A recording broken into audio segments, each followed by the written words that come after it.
Ahoy there, pirates. I hope you guys are having a good week so far. I know this is kind of out of the ordinary, but we did get the Xbox showcase this week, and I brought in CJ Superpack from the Player One podcast to join me as we just kind of sit down, talk about the showcase, what we thought of it, the different games, some general thoughts about the overall kind of venture for Microsoft at this point, because this was kind of their big showcase. This is what was going to excite us about the next kind of few months in the world of Xbox. So we went really informal, just kind of had a conversation to talk about what we were thinking and feeling over the showcase. And yeah, it's something that I hope you guys enjoy. It's a little supplementary content. We'll be back on Sunday with me recording the next episode of Keelhauled.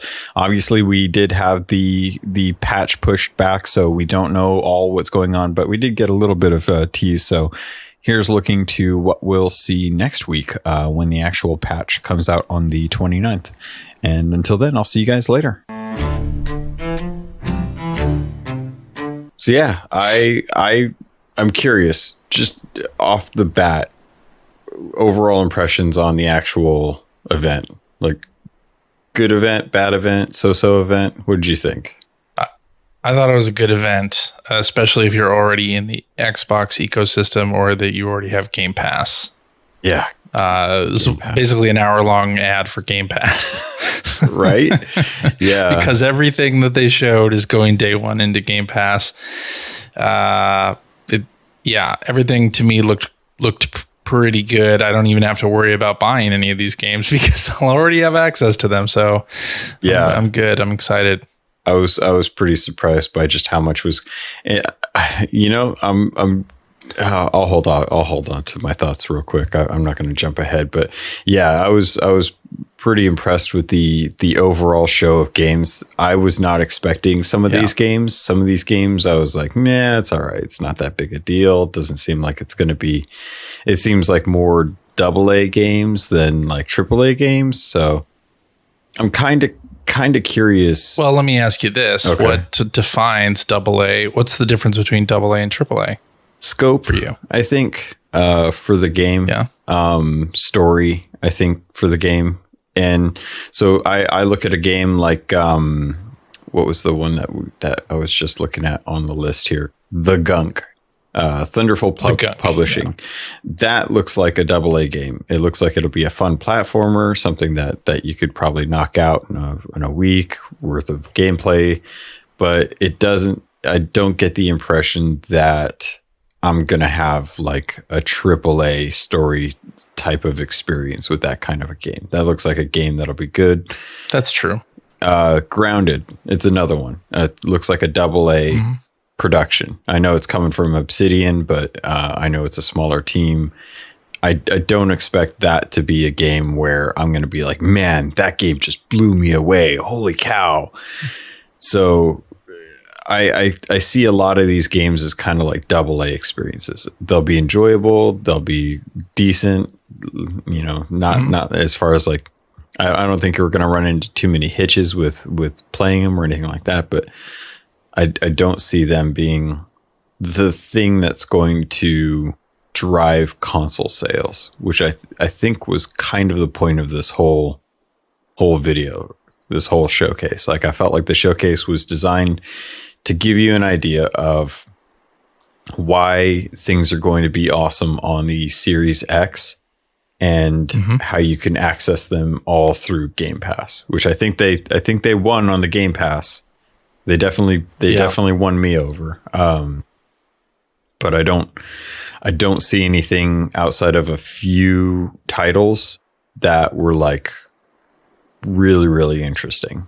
And so Game Pass being more like Netflix these days. I mean, to me, I think it's fine to have a game like The Gunk where I'm probably going to play it. I'm probably going to really enjoy it because it's from the SteamWorld creators, which I've enjoyed many of those games. And it looks like it'll be fun. But for me, I'm not subscribing to Game Pass because of The Gunk.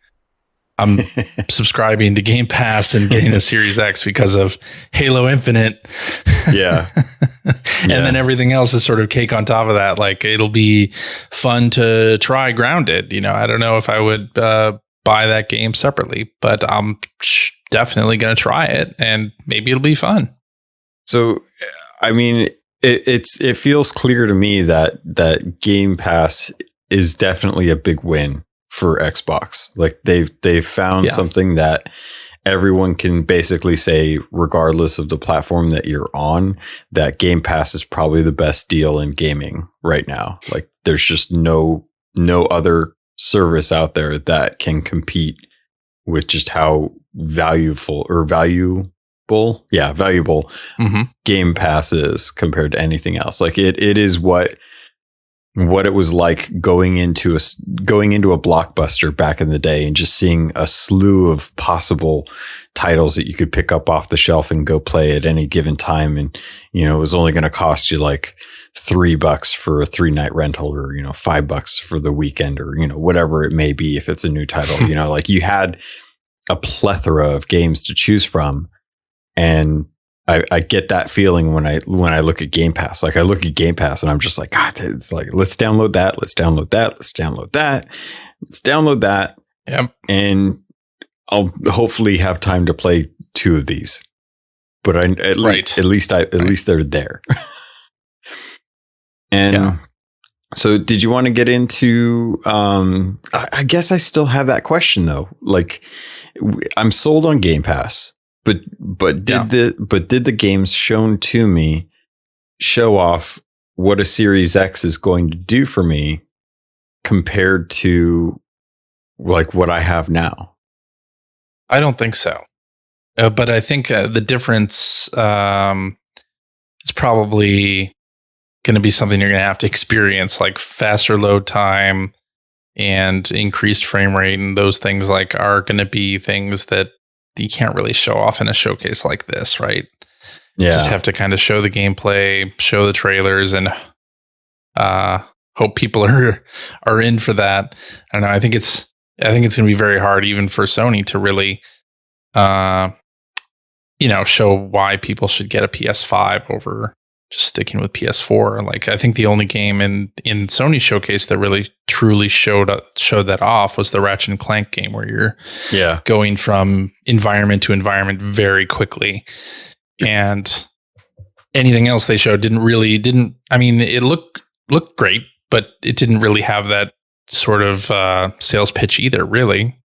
Yeah, you're not wrong. I definitely feel like Ratchet and Clank was the game that showcased the best for what the hardware could perform at.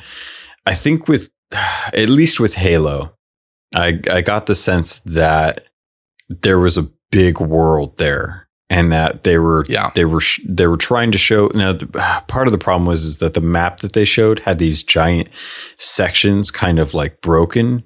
They had that weird kind of hexagonal like design, and it looked like areas were cut off from each other. So I didn't really get the feeling like Breath of the Wild or Ghost of Tsushima, where the world was all available to you and you could access it just by running there. Like, I felt like there was going to be points where it was like you had to go from place to place through some other means. So I'm kind of reserving judgment on that until I get a chance to actually jump in. But it felt like they were really pushing the view distance, and just like how explosive a lot of the particles and stuff were for that game.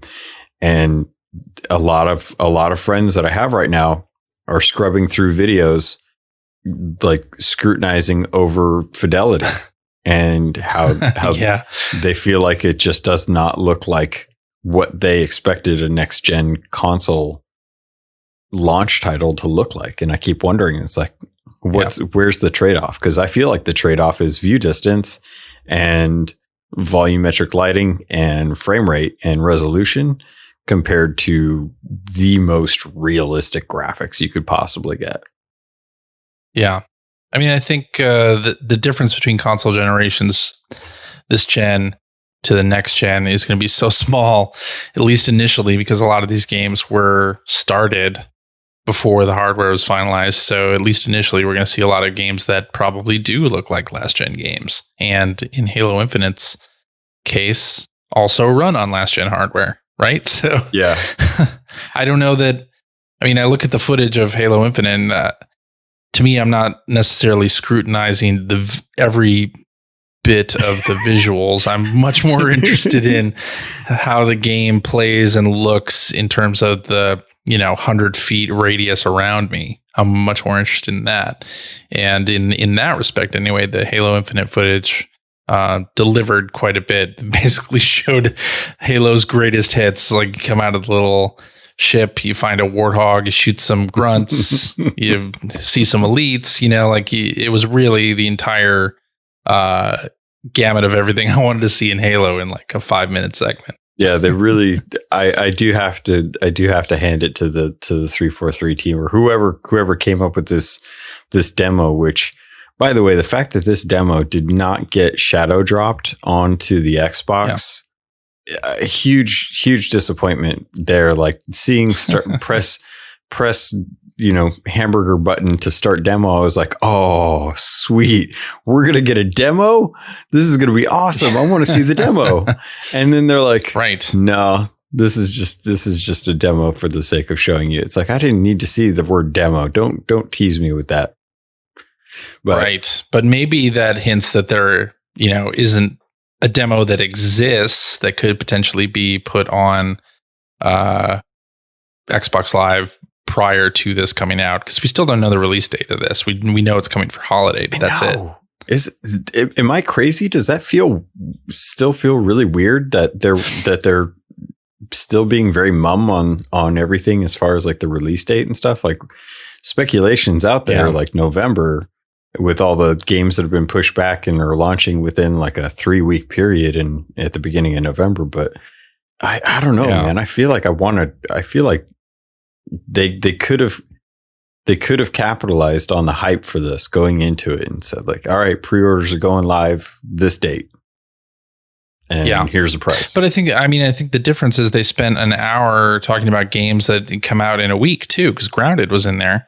And this is like an Xbox games showcase, not necessarily a Series X platform showcase, even though they showed games that are on the Series X. So it's a very weird position for Microsoft to be in, where I think a lot of viewers came into this wanting to be sold a Series X versus people, and Microsoft, who wants to push the sort of platform approach that they're taking, and even, promoting games that come out in the next week or two or month.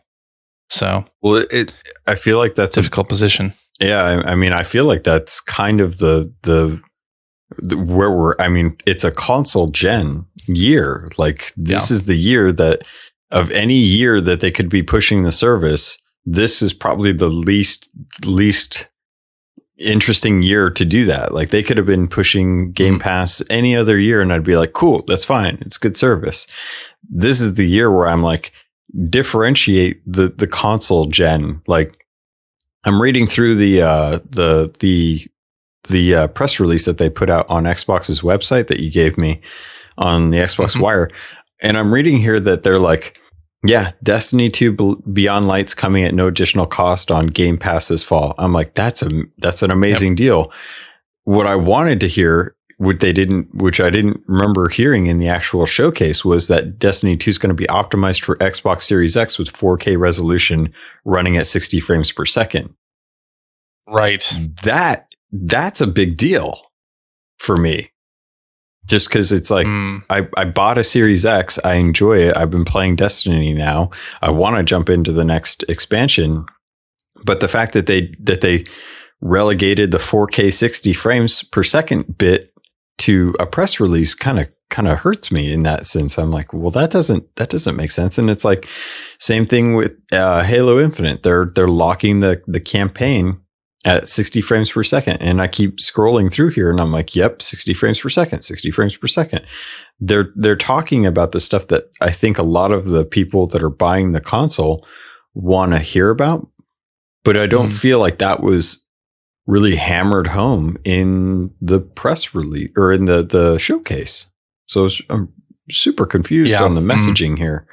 Like, I appreciate that they have a bunch of games coming to Game Pass, but I still feel like this is going to be the showcase that is compared to Sony's showcase. And in that case, they're like, these are the games that are coming to the PS5 and only the PS5. And this felt more like, these are the games that are coming to all of our platforms through Game Pass. Just subscribe to Game Pass. And I'm like, cool. Yeah. But I want to know what's going to make me buy the new hardware. Yeah. And I mean, I think that messaging is so hard, right? Because the thing that's making the money now is interesting Game Pass and Game Pass Ultimate, right? And they may have a hard time selling people. I mean, initially, I don't think they'll have a hard time running out of consoles for the holiday. I think they'll sell just fine. So I don't know. I mean, everybody sort of comes into this thing wanting a different message. So it's hard. It's got to be hard to create a video presentation that appeals to everybody. Yeah, definitely. Well, I know just from the short amount of time from when this aired, which was 3 hours ago to now, a lot of the Halo fans feel like a little underserved, considering how long they've been waiting for anything about this game. And to get I kind of wonder if maybe this was the demo that was intended for E3, and they're just like, we'll just have someone play through it and have that go. Because that's what it, the more I think about it, I'm like, oh yeah, that makes sense. It's just the demo. Yeah. Would have gotten. I assume because those things are worked on months in advance. Yeah. So in pre-COVID times, they would have been working on this. The pre-time, the before pandemic times. Oh man. Yeah. So to kind of round off on the Halo discussion, because I don't want to beat a dead horse at this point.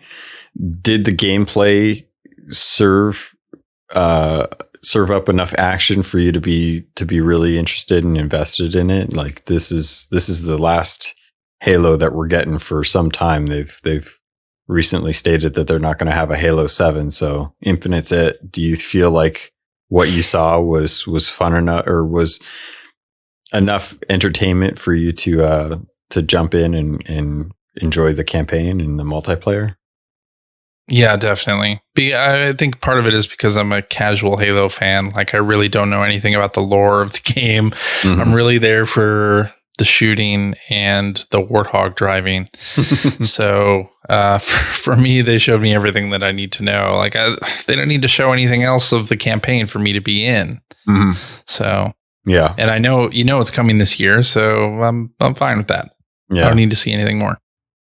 I was very happy to see a lot of the changes that I've seen with other first-person shooters, so like Apex Legends, with Call of Duty.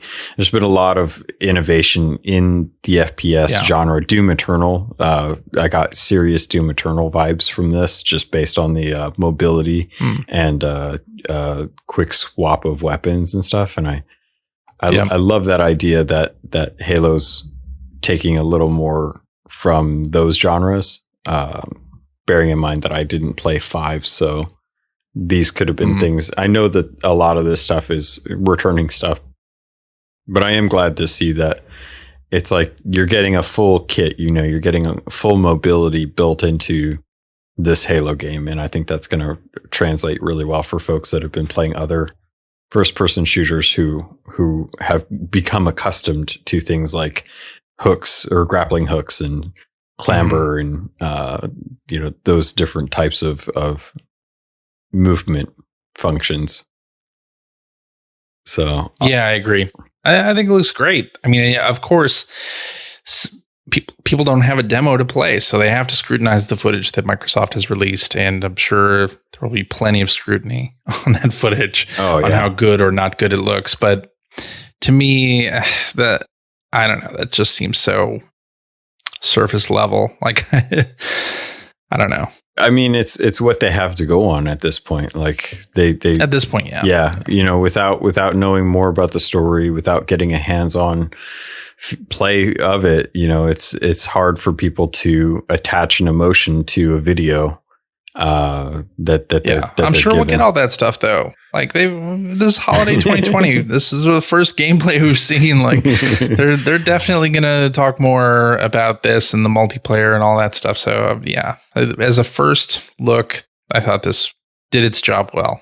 So they've stated that they're gonna dive into multiplayer stuff in the future. When would you say would be a good time for them to do that? You mean like show it off? Yeah, because they'd kind of show how it even works. Because there are probably multiple ways that this works. There's probably like co-op campaign stuff. Yeah, and there's probably also just, you know, the usual Halo deathmatch and team modes type stuff as well. Yeah. So I imagine we won't get that stuff for at least another month or two. I feel like I think a lot of people are looking to try and understand more about like what modes and what maps are going to be available, and if they're going to be anything new, or if it's going to be, you know, better versions of the ones that they have now, kind of thing. Yeah. So it'll be hard to know. I imagine I'm hoping that we get something in August just to kind of tide people over. I mean, Xbox said that they were committing to doing stuff once a month, and it felt kind of short in June. Didn't feel like we really got much of anything in June. So I'm hoping hoping that we'll get something in August to help out. I did want to jump on to some of the other games that we got in this. One thing that kind of popped out when I was watching this that made me think of you was the Dragon Quest announcement, and how that in the pre-show, right? Oh, that's right. That was in the pre-show. I forgot about that. Yeah. It just kind of blurred together. So yeah, during the Jeff Keighley Game Awards stream, they showed that Dragon Quest 11 S Echoes of an Elusive Age, the definitive version, which was out last September on Switch, and had been on PS4 prior to that, I believe. Yes, without the definitive stuff. Yeah, yes. Sorry. Yeah. So this version is the same version that should be on the Switch, but this is actually coming to Game Pass. Have you kind of gotten into Dragon Quest on the Switch? Like, have you finished that up, or? I haven't finished it up. It's, but I'm probably 15 or 20 hours in on that. And Dragon Quest is an RPG series. It's pretty easy to just take a break and then come back and play more. So, I mean, I think it's great that they announced it for the Xbox and that it's on Game Pass as well. That'll make it easy for people who've never tried a Dragon Quest game to give it a shot. It's a very sort of easy, casual RPG series. It has depth to it if you want that, but I find it to be just kind of a breath of fresh air RPG, very old school in style. I'm because I saw this was coming to Game Pass, I was actually like, I'm actually going to get a chance to dive into this without having to. You're going to try it now. Yeah, I'll actually try it now. Beyond just well, no, I was thinking Trials of Mana. Never mind. I was kind of wondering, like, some of the other games that got a net. Well, we already knew about Grounded. We already knew about Everwild, and we already knew about Medium and Psychonauts 2. What'd you think of the Everwild trailer, though? We should talk about that. That's true. The Everwild, that footage. I'm actually, I like the world, and the more and more I see it, the more and more I'm starting to think that for sure this is going to be most likely a single player story. Like I can't see what they're. Are you sure? Yeah, because I'm not sure. See, that's okay. So I'm looking at the Xbox Wire, And it says, inspired by a beautiful natural world around us, Everwild is a brand new game in development for Rare where unique and unforgettable experiences await in a natural and magical world. Play as an Eternal as you explore and build bonds with the world around you. Everwild will be available on Series X, Windows 10, PC, and Xbox Game Pass. My question here is can you have multiple Eternals? Like, yeah, you're going to be an Eternal, but is that just a synonym for like pirate or space marine or whatever your character is in a game? Because if it is, then if you could have like a party of multiple Eternals and people can join your game and help you with things, this seems like I don't know. It could be a multiplayer game in the same vein as Sea of Thieves, potentially. I don't think it necessarily means it's a single player game. So I can definitely agree that I could see that being the case. The problem that I run into is some of the footage that we got looks like you are interacting with multiple different types of beasts. And to what end is what really confuses me, because as far as I can tell, I like the world. I think it looks awesome. It's very, very cool. No clue like what I'm supposed to be doing though. Like I really don't understand what the game is to this. So it's funny you say that, because like the first two trailers for Sea of Thieves, I had the exact same question. It's like, what is the game? Yeah. So I'm starting to wonder, like, okay, so for me personally, the reason I want this to be a single player game is because I'm looking for that Horizon Zero Dawn. I'm looking for that Ghost of Tsushima. I'm looking for that Last of Us. I want Xbox to have these types of experiences for people in Xbox's world, they're in their ecosystem. I have been loving the heck out of Ghost of Tsushima lately. It's been really hard to not play it, but when I look at Xbox, all I see are my multiplayer games, and I keep looking at Everwild, and I'm like, they could do this. They could totally make this a game where you're playing with you and some other companions, and you have to go out and use magic to protect areas, and you have to use animals to bring balance to different areas, and you have to stop evil forces. I don't even know, man. I don't know what the antagonist to this game is. So I know, I don't either, but I'm curious about it because it looks so darn cool. Yeah, I love the world. I think they did a great job just kind of going all out there. Feels like Avatar, man. It feels like there's just, you could walk around the corner and see just about anything, and it'll be totally unique to what you're used to in any other game, but it still has a familiarity that you understand kind of like what they are, it's like walking around in the time of dinosaurs, you see them and you kind of get what they are, but they're not something you're used to ever seeing. So I definitely appreciate that.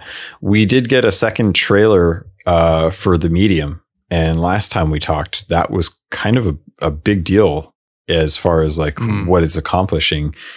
Are you even more excited to play this, or has this kind of like lost some interest for you? How are you feeling on that? No, I mean, I think I'm excited to play the Medium, especially since it's a Game Pass game. Right. Reiterate that everything on here. I will definitely give a try. I think it looks cool. I think the whole dual reality thing looks great. The graphics look awesome. Yeah, I mean, I think the whole thing. This is definitely a game that interests me. One thing that I noticed in the trailer, and actually I didn't think about it till just recently, but myself and some of the folks from Keelhauled were watching in Discord and just kind of chatting with each other, and we were talking, and the idea came up about having a split screen where you were watching both realities at the same time. And the question was posed to me, if that's how the gameplay is. And I said, no. And I don't think so. Yeah. The more I'm starting to wonder, the more I'm starting to think, like, is it possible that this is like a split screen game at times where you have to kind of link between worlds, dive between different realms, and you are actually playing the game in both realities? Like, why else would you need to render both realities unless you're gonna have to see both at the same time? Yeah, that's a good question. I think, why did they show that split screen? Was it just to show that they are rendering the two and you can switch between them at will? Or is it going to be something where you're looking at a split screen? Yeah, it's a good question. Guess we'll find out soon enough. Yeah.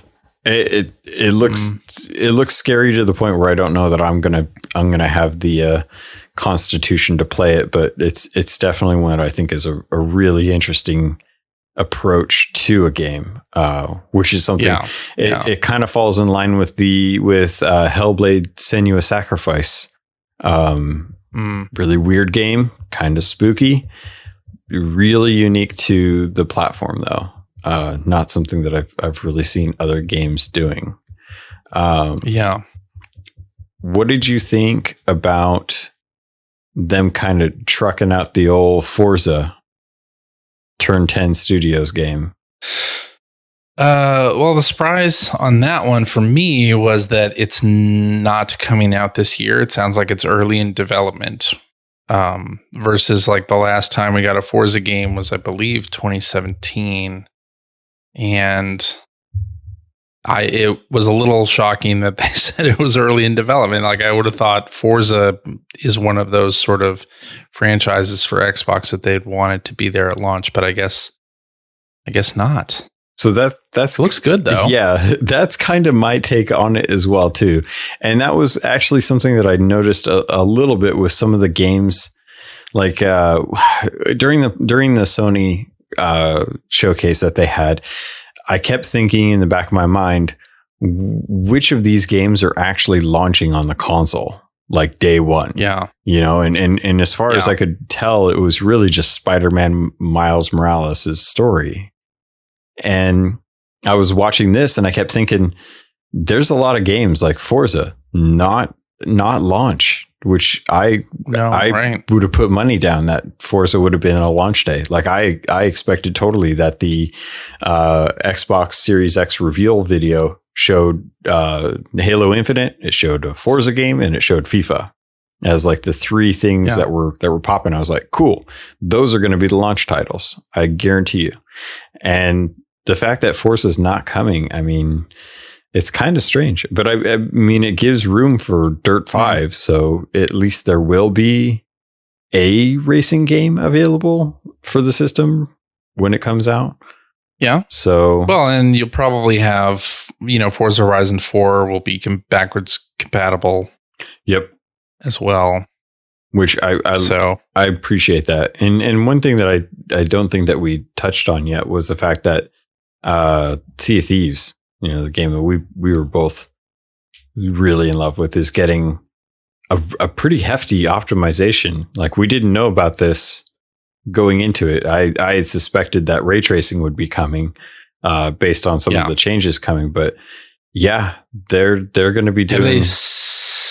Have they said anything specific on what? Because I see it in the overall presentation press release that it's going to be optimized for Series X at the launch of the Series X, but not exactly what that means. I mean, I think we could guess that it'll be higher frame rate just based on PC specs.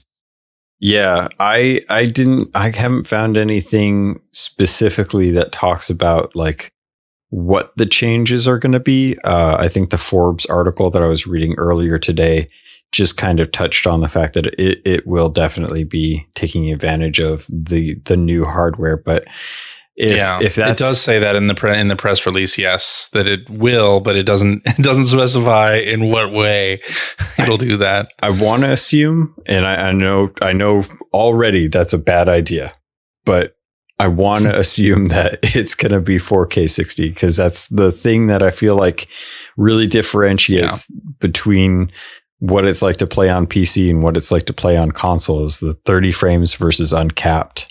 So I'm hoping, honestly, what I would love is if the Series X gave you options, kind of similar to how, what is it, the PS4 Pro, where you have like performance versus, I can't remember what the other one's called, resolution, I think.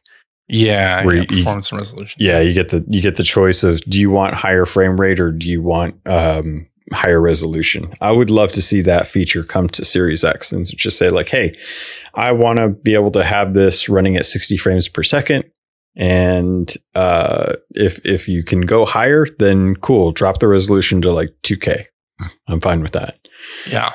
And give me that option, if you want to downscale it or upscale it, whatever you want to do, but have a choice in the frame rate, just like you have on PC. Like the tools are built into the PC version. Why can't that be an option on Series X? I think you will see that type of option put into games that are both on PS5 and Xbox Series X. You'll see something where it won't be, something like on PC where you have settings where you can put everything to ultra or everything to cursed or anything like that. I think they'll probably simplify that to just resolution or performance for many games. I kind of hope that's standard across this next generation. Yeah, I feel like we've gotten to that point. I was talking with some folks in Discord and they were kind of looking at some of the games that we were getting, and it was clear that they were expecting a little bit higher fidelity based on what they saw. And I'm wondering, just from your experience, like, do you feel like consoles can have really high fidelity games and still be able to have like the view distance and, as much rendering as going on at 4K 60? Because I still feel like 4K 60 is like a hard bar to hit with a $500-$600 console. Yeah, maybe not. But I think the more important thing there is whether people even have 4K TVs. Like, I think we're still sort of on that strange line where a lot of hardcore gamers may have upgraded their televisions with the One X and the PS4 Pro, but a lot of console owners still have just a 1080p set. So what sort of effort needs to be put into making a game 4K 60 if half your audience won't even be able to look at it in that res? So I don't know.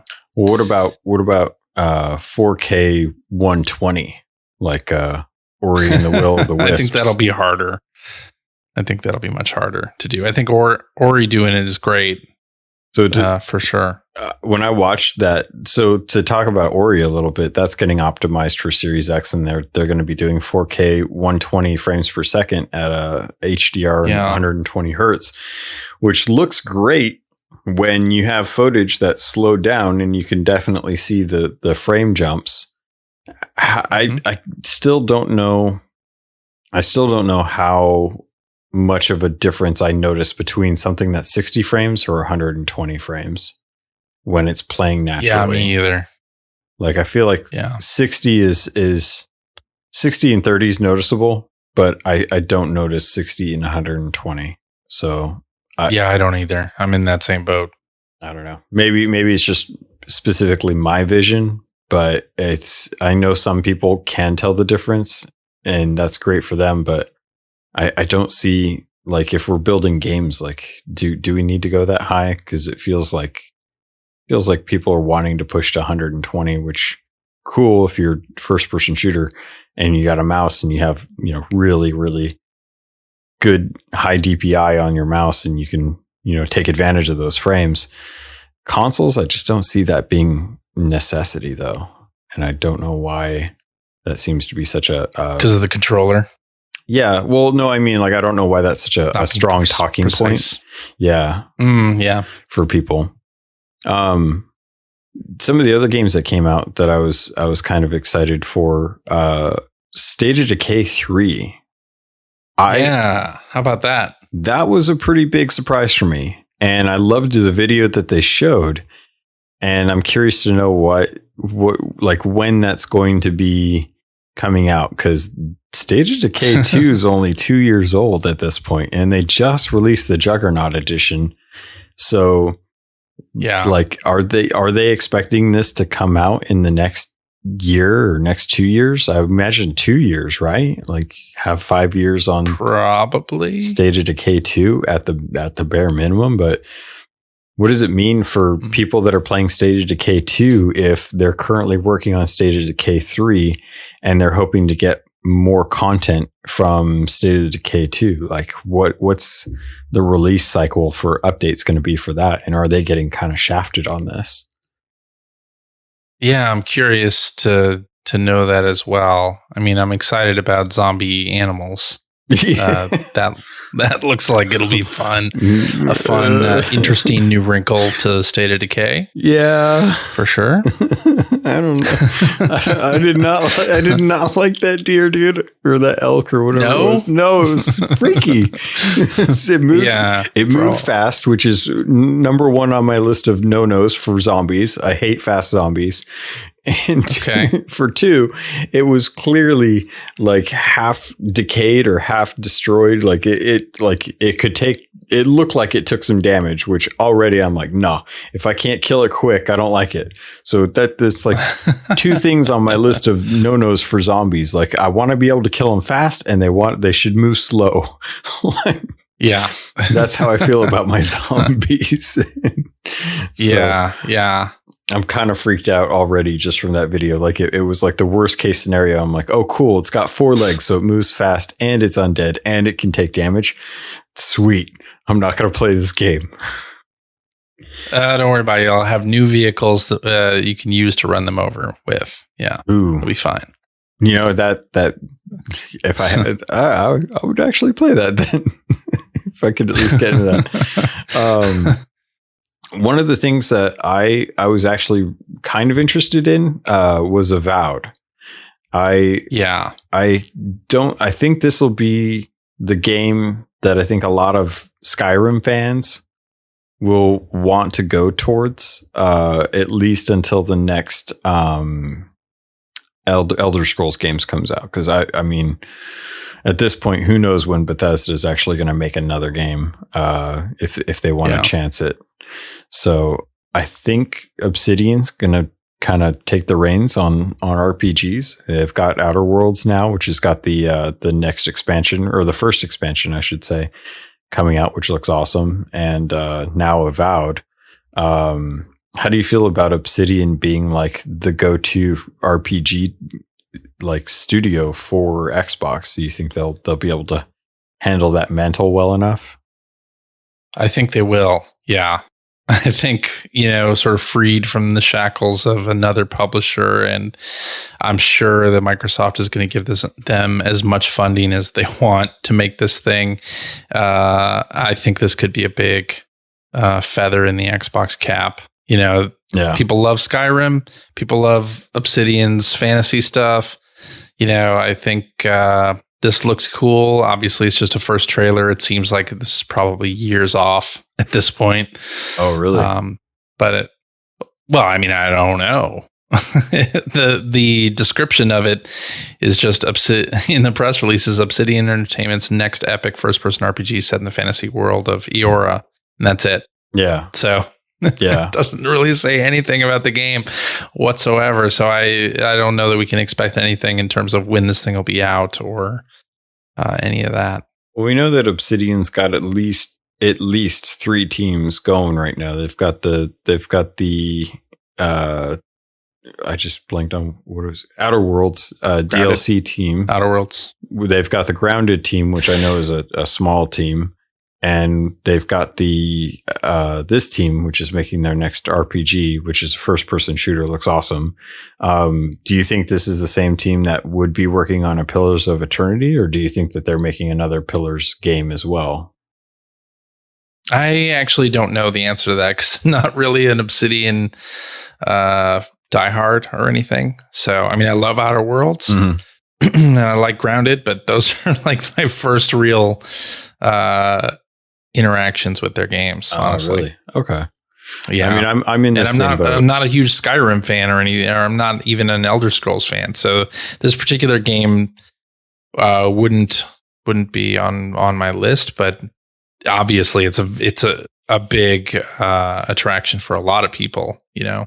Yeah, and Obsidian's games in other series have been, you know, touted as the best ones. So yeah, I'm really curious to see how the audience takes to this.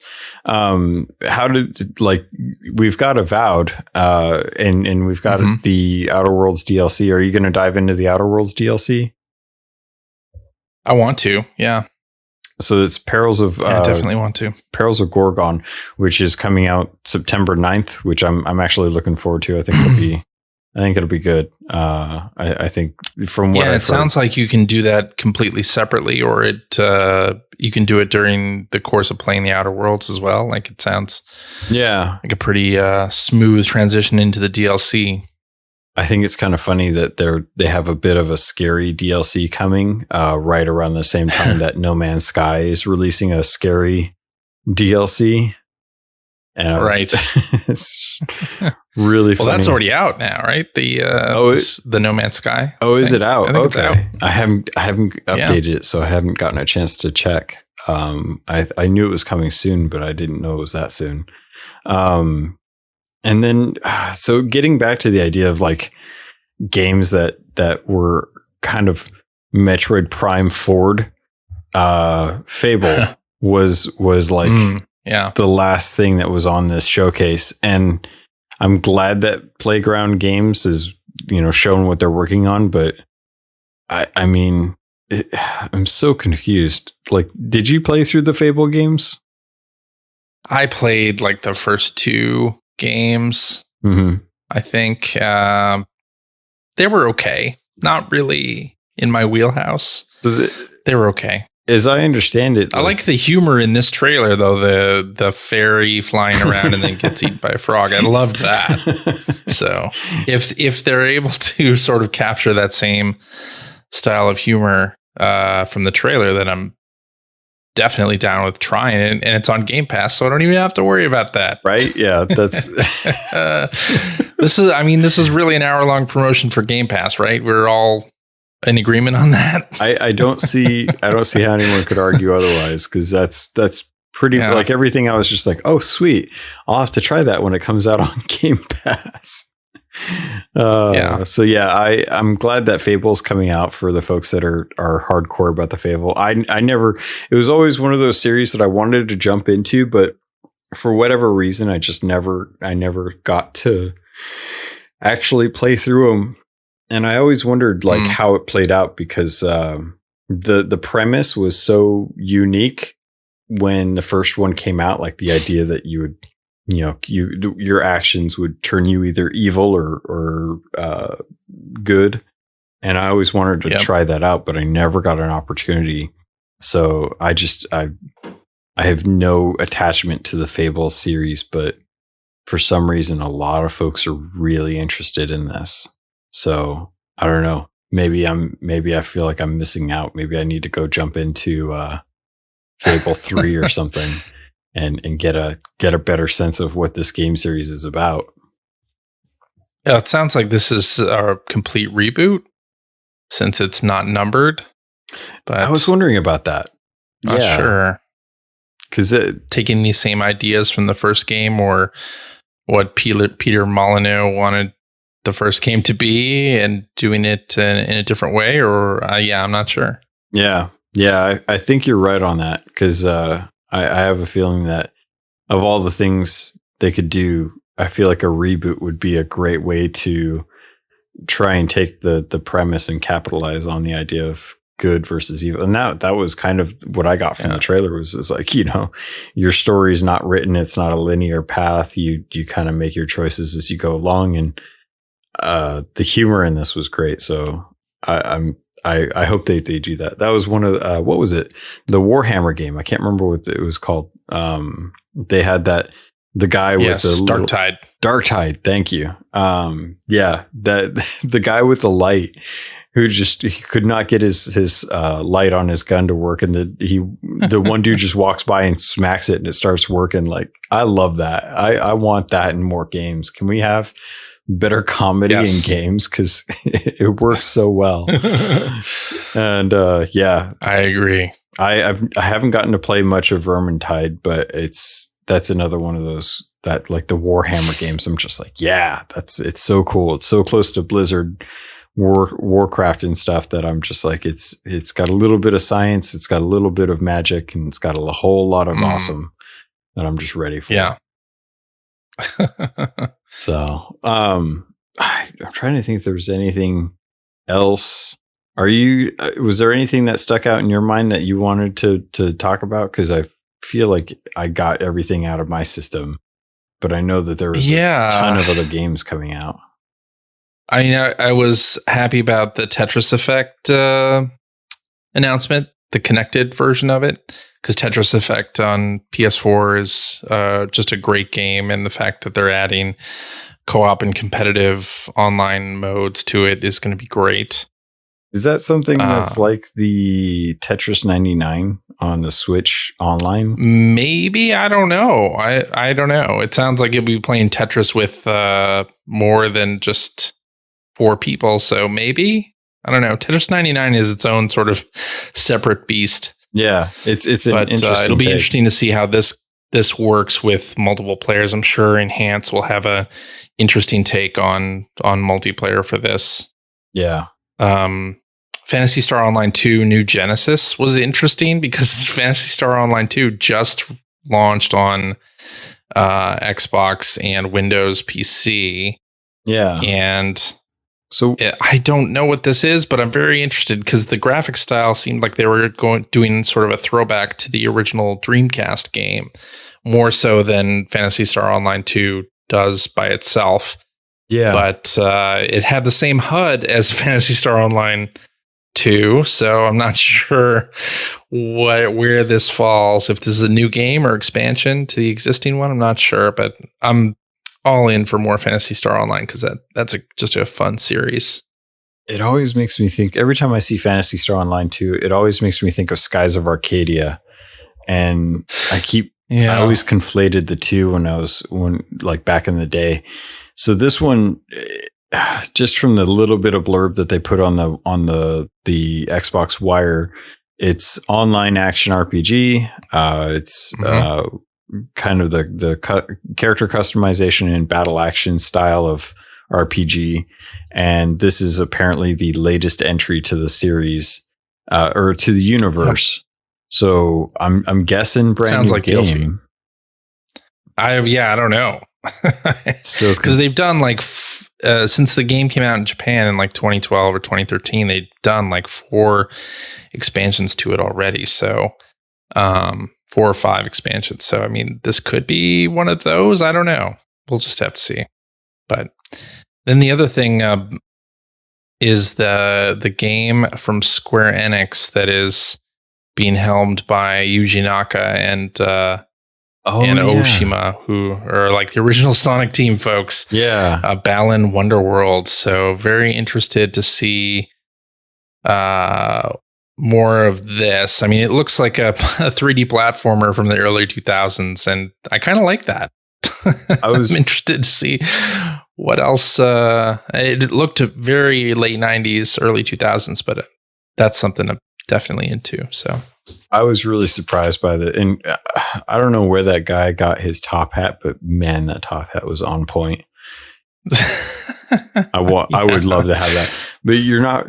I mean, that was such an interesting thing. It felt like, so last time we were talking back in, what was it, May, when we got the third party showcase, we noticed a tone, and the tone was a very dark tone to all of to the entire showcase.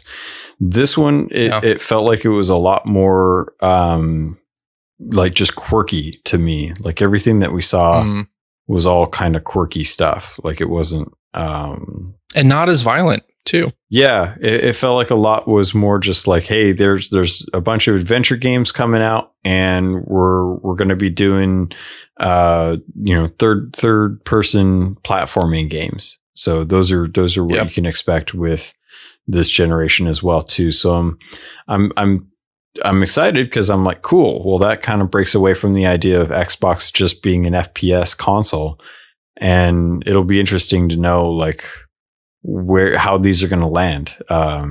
Which kind of brings me back to the idea. I kind of wish that Super Lucky's Tale, the new version, would come to Series X. Like I know they're coming out with I know they came out with the version on Switch, which was the new one. I kind of want that to come back to Xbox and just have the newer version available now that they've kind of worked on it. So yeah, that would be cool. But like Balan Wonderworld and then also Psychonauts 2. Definitely brightening up the usual Xbox lineup. Yeah, they did a good job kind of rounding out some of the kind of, I can't even think of what to really call it, but they gave you different games other than just shooters to kind of play around with, like especially Psychonauts 2. Like that was such a cool video to watch. And it was so trippy too, which totally fits for the series. So what did you think about the fact that Battletoads was not talked about at all? Well, I mean, I think it sort of goes back to the point we were talking about earlier, where it's like, is this presentation supposed to sell me on the Series X? If so, I don't know that Battletoads, which is, a 2D side-scrolling game, is the right thing to show. And some things like the Gunk are sort of on the line, where it's a new game from an existing team that people may know that is going to be, console launch exclusive or whatever it is for Xbox.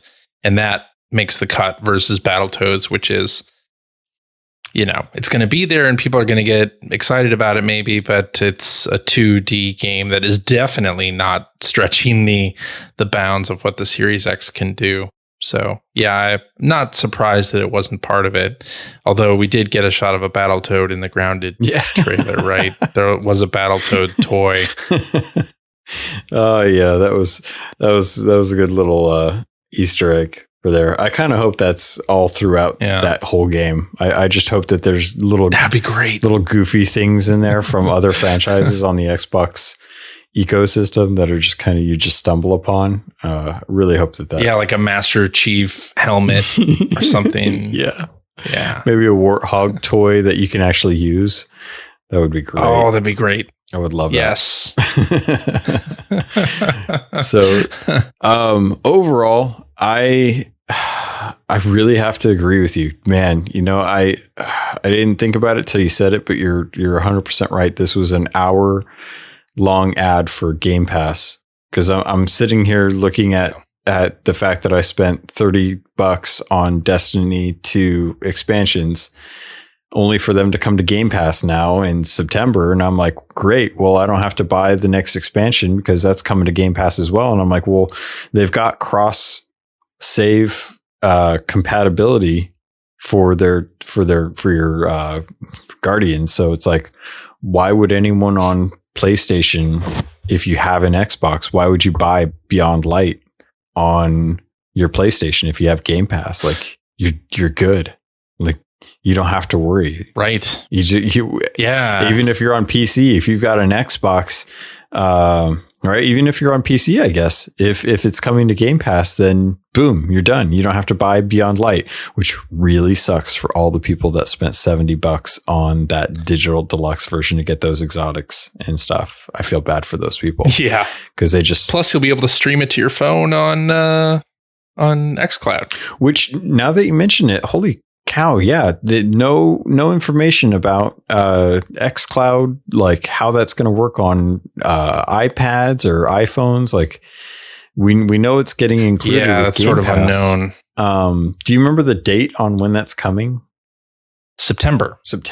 God, Yeah, I feel like starts in September. And I mean, there is a beta app on iOS. Currently, it only plays the Master Chief Collection. Yeah. But on Android, it plays a lot more games, Tons including of stuff. Sea of Thieves. So that's the thing that really kind of drives me crazy about this is I feel like iOS, like I feel like Apple is blocking Microsoft from being able to do what they can do with xCloud just based on what Android has available to them right now. Like, what the heck is going on with Apple? Like, we haven't gotten any updates on xCloud as far as game availability for Apple at all. And I'm like, I would love this. I have my iPhone. I'm stuck in that ecosystem. I can't really jump ecosystems that easily. So what does this mean for people like me and you who have iPhones? Like, what are we going to get to play Sea of Thieves on xCloud? Like, help me out, man. I mean, I think the fact that they're bundling it with Game Pass Ultimate might actually help its case on iOS. I'm not sure. Like, I imagine they won't launch it on iOS if it's in some way hobbled compared to the Android version. And I don't think Apple would want that either. So would they care though? Like, why would they care? It's not their app. I don't know. I don't understand Apple's weird policies with regard to game streaming. They seem to not only have that against Xbox, but then Rainway, I know, has had problems. And it's not like PlayStation Now is available on iOS either, although you do have PlayStation Remote Play available. So we'll see in September. Yeah. Question mark. I'm really hoping that Apple pulls their head out of their bum and gets over themselves, because I'm so tired of them siloing stuff and being so restrictive. I seriously almost picked up the Pixel last round. I'll tell you though, like playing Master Chief Collection on an iPad with an Xbox controller is a pretty great experience, actually. So, like, I'm hoping that more games are able to get on the iOS version, and maybe I can actually play Sea of Thieves on the iPad. That'll be fun. I've been wanting to talk to you about this. Have you played off of your home network, like on someone else's Wi-Fi for xCloud? I have not. Okay, so that's where I want to know, like, how it compares, because I went to going back to Ghost of Tsushima. I've been hard on that game, and I literally took one of my PlayStation controllers to work and my phone.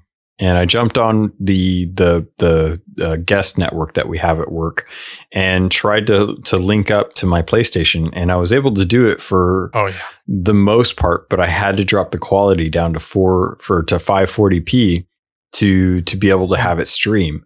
And there was definitely some latency between the controller and the phone and the actual system. And I really, really want to know what that experience on xCloud is like when I leave my house. Like, I want to know, can I stream it over Wi-Fi or 4G? You probably can. I don't know that it's going to be recommended necessarily, but the difference between Remote Play and xCloud is, so the xCloud app on iOS is actually just running it off the cloud, not your home Xbox, versus Remote Play, which is running it off of your home machine. So is your home PS4 on Wi-Fi or is it wired? It's wired. It's wired. Okay. So yeah, it sort of depends on the bandwidth between not only your home network and Sony's system, but then also the connection between your guest network at work and Sony's system. So versus xCloud, where it really only matters what the connection would be between your guest network and Microsoft's servers. So that's doesn't even have to touch your home console. So what was the conversation that they were having where they were talking about how you could use your Xbox to stream games then? Because I remember the comment. You can do that on the Android beta app, I believe, and also there's a Windows 10 beta app that is doing that sort of remote place type experience. But currently, that's not an iOS version. Okay, yeah, I wish they would actually just have like a nice press release that kind of dove into the different aspects of what xCloud is planning on doing, what their timelines are as far as like when they expect to have Apple kind of compatibility, the way that have it on parity with Android. Like so many questions I still have for this system. I'm glad that they're rolling it into the cost of Game Pass, because I'm already in that bracket of like, I'm willing to pay for this just based on the value. And Kylia in chat, or not in chat, in Discord, her and I were talking while she was streaming, and she brought up a really interesting question about if they end up getting rid of Xbox Live and just having Game Pass with Xbox Gold and stuff. Do you think that they need to, or like, because some of the rumors were that they were going to be making the Xbox Live thing just a free kind of built-in thing, like they weren't going to have you subscribe to Xbox Live anymore, and you were just going to be able to play games online, like on PC. And I'm kind of wondering, like, if they go that route, is the value still there in Game Pass, or do you think that they still need to charge for Xbox Live going into Series X? Oh, that's a good question. Because I think on the Microsoft side, you have to have Xbox Live in order to even play something like Fortnite, right? Yeah. I'm pretty sure that is still the case. So, I mean, they could do that. I think it all depends on how Xbox Game Pass Ultimate is adopted by the audience. Mm-hmm. Yeah, I don't know. I mean, I think it could be an interesting move to do that because Sony, I mean, it would be another one of those things that they could then say they have over Sony, or at least on parity with Sony, where online play, I think, is still free with free-to-play games on PlayStation. Yeah, it is. So maybe, I mean, I think they want to push, obviously they want to push people to buy Game Pass Ultimate, right? Which is a bundle subscription, and it is actually pretty expensive. I think a lot of people, myself included, upgraded it when they had that $1 upgrade program, sort of thing. But, I'm not sure offhand how much a Game Pass Ultimate 1 year subscription costs. Is it like $120?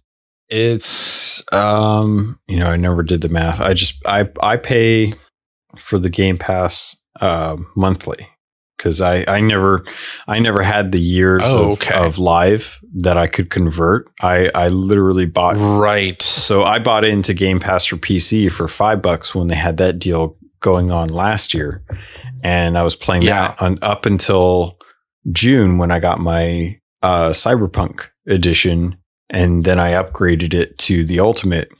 So I just pay the $15 a month, and I chalk it up. Right. So I just chalk it up to the cost of Netflix, which is why it's such an apt comparison from what you were saying earlier. It's like, I pay $12.99 for Netflix, and I get a bunch of, movies and shows I don't want, but there's always something that I will watch.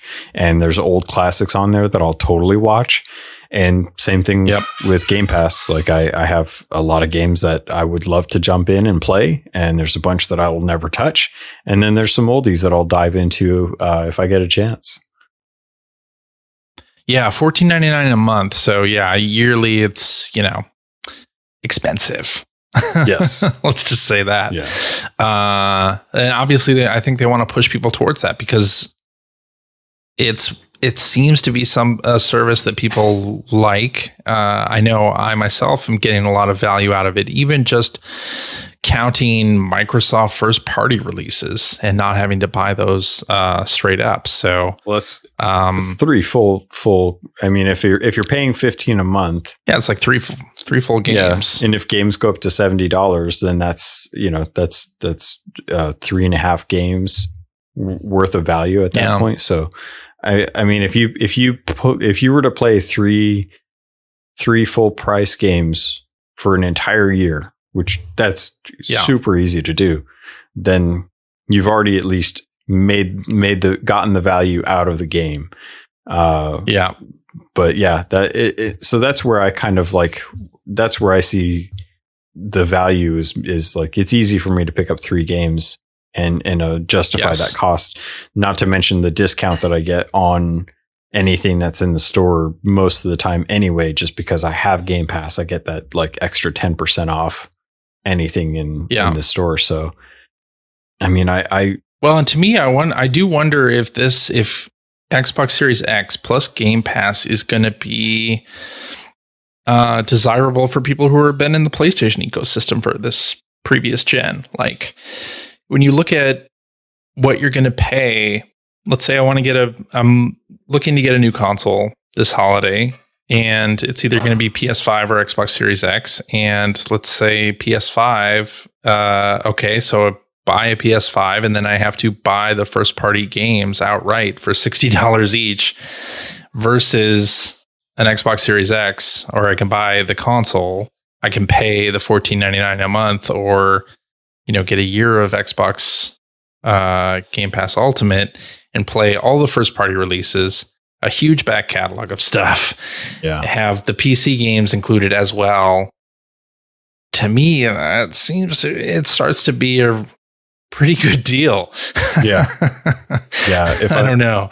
If I'm looking at a company that says that, their console is going to be, backwards compatible for a certain amount of like last gen and none of the prior generations, but I look at the other console and I'm like, cool, all of the third party games that are available for that for both consoles are backwards compatible for this new console, then any third party content that comes to both consoles, I'm like, okay, well, I've got an entire library of third party content available on one console that, if I've been in the ecosystem, I'm just getting rewarded more and more and more. It's so crazy to me that like I'm looking at 360 games now at like GameStop, and I'm like, I should really go and pick up some of these old 360 games because I'm just going to take them forward with me to the next console gen, right? And they're going to be better. And I'm like, that does not happen with PlayStation. Like, and it's crazy. Not currently. Yeah, not currently. Yeah. I know that they're, what was it, a patent filing that they did where they were doing what was it, the simulation or the emulation of the consoles. They were looking into figuring out how to do that. So I don't know. We'll have to see if in the future Sony can bring backwards compatibility to all of their consoles, because that would be an amazing test. That'd be killer. Yeah, that'd be amazing if they could do that.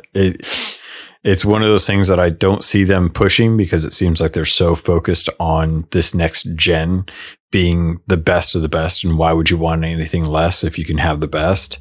But I just feel like they're ignoring an entire couple generations of really good games that people still want to be able to play without having to, have multiple systems hooked up, especially if it's a multi-console system or multi-console family. There's only so many HDMI ports I'm willing to commit to video game consoles on a given TV. So true. Yeah. I think I know one thing though. It's a really good time to be a gamer, no matter what platform you're on or what ecosystem you're in. Like, both showcases had a lot of games that I want to play. So yeah. Excited for all of this. Even if it doesn't seem like a generational leap, I'm still super excited about what we'll be playing this holiday and beyond. Yeah. I'm really excited to see how the Xbox Series X plays and you actually get one hands on. I still feel like for me that the swapping between games in like a safe state and not having to close one and boot up another, I want that like on everything now. Like I just want that ability. I want to have that like my PC. Like if I've got 3 games open and I've got the RAM for it, cool. Let me just have them all open. I will swap between them and play one while I jump into another if I need to. But yeah, that'd be great. It'd be nice to not have to, like, say you're playing Halo Infinite and you're going through the campaign. Mike hits you up and he's like, "Hey, I need your help on a sloop real quick," and you just, pop over to your Sea of Thieves, which is already up and running. You don't have to wait for the boot. It just loads in and then boom, you're on the ship and you're having a good time. And then when that's all done, you just swap right back over to Halo Infinite. Like, yes, please. Thank you.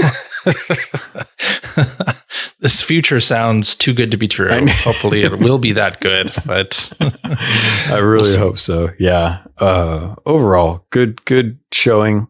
I know that a lot of people are going to scrutinize the this and that, and they're going to say, it's not that good. And I blame that on expectation versus reality. So from what I saw, I was like, this is pretty good. I could have had more gameplay from certain games. Some games I was just like, this is nothing. This is just kind of like you showing a video of what this game's going to be. But other stuff I was like, cool, good to know this exists. Can't wait to find out what it is. I'm looking forward to seeing like what you want to actually do with it, kind of deal. Yes. So any closing thoughts from you? What do you think? No, I'm really excited about all of these games that were shown. Can't wait to try them on Game Pass, and I think it's going to be just a great time to be a gamer. Yeah, definitely. Awesome. Well, that's going to do it for us. Another Shoreleave episode. Hopefully in the future when we get more information about, I don't know, when this thing's launching or like an actual price, then we'll be able to come back and have some more conversation about that. But CJ, thank you so much for spending time with me again. I know we were kind of playing it by ear on when we're actually going to get this in, but I appreciate you spending the time with me. Do you want to plug your stuff? You got anything you want to plug where people can talk to you or hear varied discussion? Sure. I mean, I'm on the Keelhauled Discord, but I'm also on Twitter as Superpac. That's SUPERPAC. And I also do a podcast called the Player One Podcast. You can find out more about that at playeronepodcast.com. And make sure you guys are signing up for their Patreon, because that's how you get a whole lot of the good extra additional content with Phil and Greg and you, and just kind of going over old magazines and trying to figure out what the game is based on the review at the time, and how much different of a discussion was being had back then on how we should be buying games. And it was still about visuals, still about graphics. Nothing has changed. We're just repeating history. No. So true. Awesome. Well, thank you so much, and I'll be sure to talk to you later. Thanks, Logan.